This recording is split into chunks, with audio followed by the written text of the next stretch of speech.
Senhor, meus irmãos. Meu nome é Poliana Laís. Nós vamos estar falando sobre pecado. Irmãos, quando se trata de pecado, as pessoas têm essa palavra na ponta da língua, mas quantas vezes não sabem nem sequer o significado. Pecado significa transgressão. Pecado é transgressão. Pecado é fazer o contrário daquilo que foi estabelecido, tá?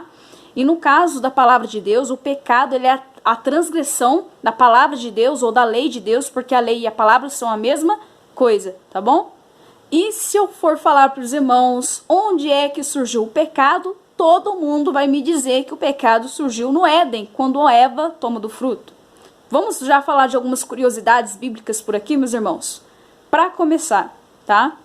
A Eva ela não comeu a maçã. Segundo a Bíblia, tanto na Septuaginta quanto na Vulgata, nós vamos ver escrito que a Eva ela tomou do fruto da árvore do conhecimento do bem e do mal. E você vai me dizer, o pecado surgiu ali.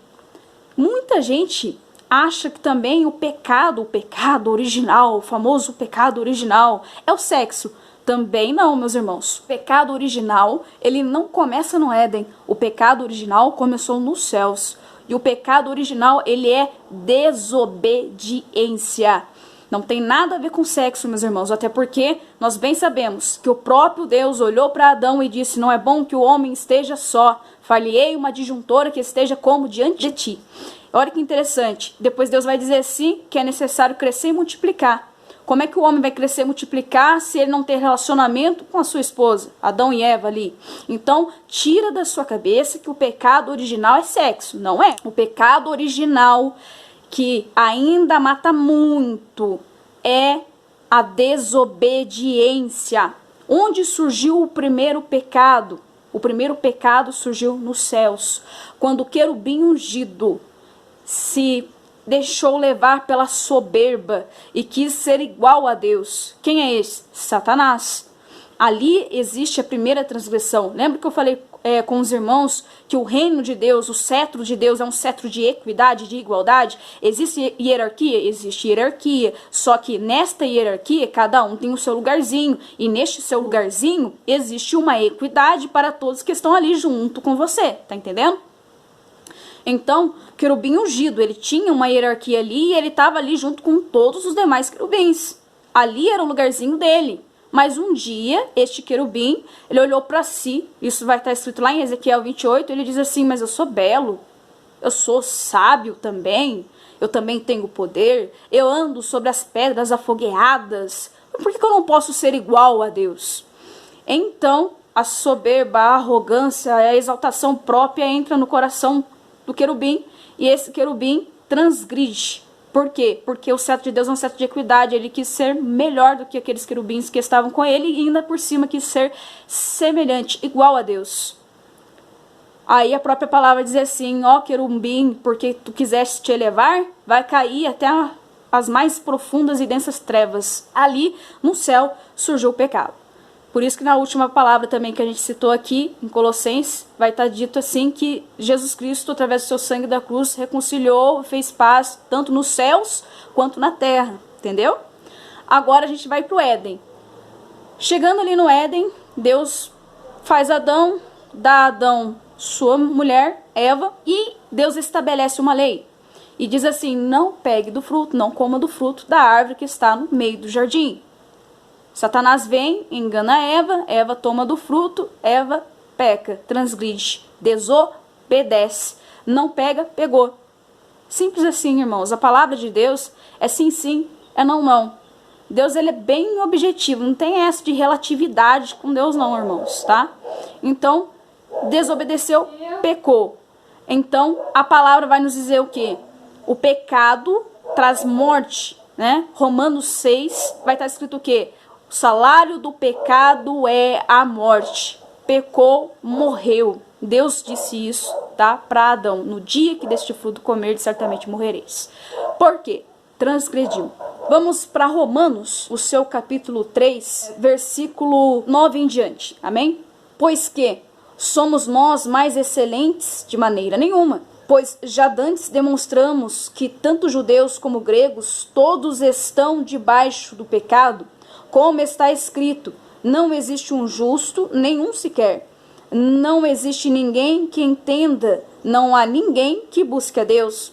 Todos se extraviaram e juntamente se fizeram inúteis. Não há quem faça o bem, não há nenhum só. A sua garganta é um sepulcro aberto, com as suas línguas tratam enganosamente, peçonha de áspides está debaixo de seus lábios, cuja boca está cheia da maldição e amargura. Os seus pés são ligeiros para derramar sangue, os seus caminhos só existe destruição e miséria, e não conheceram o caminho da paz. Não existe temor de Deus diante de seus olhos. Ora, nós sabemos que tudo o que a lei diz, aos que estão debaixo da lei o diz, para que toda a boca esteja fechada e todo mundo seja condenável diante de Deus. Por isso nenhuma carne será justificada diante dele pelas obras da lei, porque pela lei vem o conhecimento do pecado. Versículo 23. Porque todos pecaram e destituídos estão da glória de Deus. Todos pecaram. Irmãos, se tem algo que nós herdamos lá desde a época de Adão, é o pecado, tá? Nós nascemos já com esse pecado imbuído em nós. O que é isso? É um coração malicioso e tendencioso. Eu sei que os irmãos vão ficar um pouco assustados, porque no mundo disse muito, né? O povo fala, ouça a voz do seu coração, confia no seu coração, o que o seu coração te diz. Mas em Jeremias capítulo 17 a gente vai ver escrito que enganoso é o coração do homem, quem o conhecerá? Nós nascemos com um coração enganoso, com uma carne maliciosa e tendenciosa ao mal. A ciência diz até que o homem tem a síndrome do fruto proibido. O que é isso? Desejo pelas coisas que são proibidas. Desejo pela desobediência. Nada mais é que uma grande influência de Satanás na nossa vida, porque ele é o primeiro a transgredir, o primeiro a ser desobediente. Então, ele ajuda e muito o homem nas suas transgressões. O pecado nos afasta de Deus. E o pecado nos faz ter um muro diante de nós que nos permite chegar a Deus. Como que eu faço para vencer o pecado? O homem por si só não vence o pecado, senão através de Cristo Jesus, senão por Jesus Cristo, pelo seu sangue. Por isso Jesus Cristo se entregou na cruz do Calvário, para a remissão dos nossos pecados. Pelo sangue de Jesus Cristo nós somos justificados, meus irmãos, lavados e remidos, tá? Por isso que João Batista, quando ele vê Jesus, ele vai dizer: eis aí o Cordeiro de Deus que tira o pecado do mundo. Tira o pecado do mundo. Então, todos pecaram. Essa história de muitos, né? Os irmãos, me perdoem, mas eu vou ser sincera, chega muitas vezes dizendo assim: não mato, não roubo, não fumo, não cheiro, não fico com a mulher dos outros, não mexo com o esposo dos outros. Sou uma pessoa boa, né? Você é quase santo, você não tem pecado. É isso que você imagina. Só que a palavra nos prova que nós somos tão pecadores quanto qualquer outro. Se tem algo que nos iguala, é o pecado. Todos pecaram. Ainda que as nossas obras sejam boas, a nossa mente peca. E Mateus capítulo 5, o próprio Jesus disse isso. Ele falou assim: olha, se você não mata, mas tem vontade de matar, já matou, pecou. Se você não adultera, mas já teve vontade de adulterar, adulterou, pecou. Você não roubou, mas teve vontade de roubar, pecou. Já era. Então, como nós vamos fazer para poder agora vencer o pecado? Somente através de Cristo Jesus. Quando nós morremos com Cristo, com Ele também nós ressuscitamos. O que é isso? Se eu entrego a minha vida para Cristo Jesus, agora a vida que há nele habita em mim. Por isso Ele morreu na cruz. O salário do pecado é a morte. O pecado requeria o quê? Que o homem morresse. Por quê? Porque ele transgrediu. Enquanto o pecado opera e impera no homem, a morte reina. Mas aí vem Jesus Cristo, aquele que é a própria vida, e entrega a sua vida em prol de muitos na cruz do Calvário. Então agora a vida que estava em Cristo habita em nós, e o pecado que estava em nós é colocado sobre Cristo Jesus. Aonde está escrito isso? Isaías 53, eu vou abrir lá com os irmãos. Quem deu crédito à nossa pregação e a quem se manifestou o braço do Senhor, porque foi subindo como renovo perante ele, como raiz de uma terra seca, não tinha parecer nem formosura, e olhando nós para ele, nenhuma beleza víamos para que o desejássemos. Era desprezado e o mais indigno entre os homens, homem de dores e experimentado nos trabalhos, e como um de quem os homens escondiam o rosto, era desprezado, e não fizemos dele caso algum.